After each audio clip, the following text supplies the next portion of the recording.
So we are just playing our character here. So ये सिर्फ कहने की बात नहीं है, ये सच है कि हम जब इस दुनिया में आते हैं so we come up with a personality, यानी कि हमारी ये पर्सनालिटी है, हम एक आत्मा है, हम इस शरीर में हमने प्रवेश किया है, इस शरीर में हम आए हैं, यानी कि इस कैरेक्टर को प्ले करने आए हैं।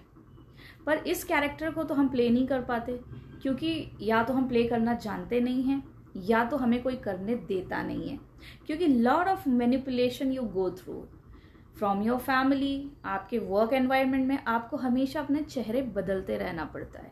यानी कि पर्सनालिटी तो एक ही थी। क्या थी पर्सनालिटी? वो पर्सनालिटी जो जीवन आप सहजता से जियो, जो कैरेक्टर में आप आए हो, मैं इस शरीर में आई हूँ, मैं, मेरा जो नाम है, क्या मैं इसे खुल के जी पा रही हूँ? अगर मैं नहीं जी पा रही हूँ तो यानी कि मैं अफेक्टेड हूँ, मैं ऑनेस्टी से नहीं जी पा रही।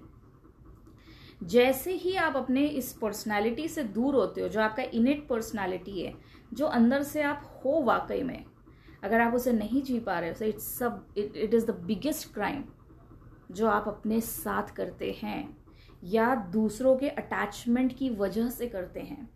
तो ये बहुत ज़्यादा ज़रूरी है कि आपका जो कैरेक्टर है आप उसे प्ले कर पा रहे हैं कि नहीं कर पा रहे हैं, या आपके मुखौटे बार बार बदल रहे हैं। अगर आपके मुखौटे बार बार बदल रहे हैं तो आपकी लाइफ, आप समझ रहे हो कि आप एक चीज़ करने जा रहे हो, अब आपने दूसरा करने को डिसाइड किया, अगले मोमेंट आपने दूसरा करने को डिसाइड किया, next moment you are deciding for something else. तो व्हाट इज हैपनिंग? क्या आप कभी भी इस जगह टिक पाओगे? नहीं, there won't be any stability. So it's important that you start living in your own skin and character. आपकी जो पर्सनालिटी है वो रियल है, उसे ही जीना है।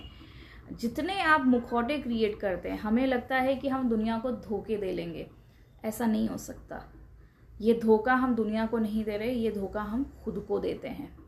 सो ये बहुत ज़रूरी है जानना कि आप अपनी पर्सनालिटी में जी पा रहे हैं कि नहीं, आप अपने कैरेक्टर में जी पा रहे हैं या नहीं, या आप सिर्फ दूसरों से ही अफेक्टेड हैं।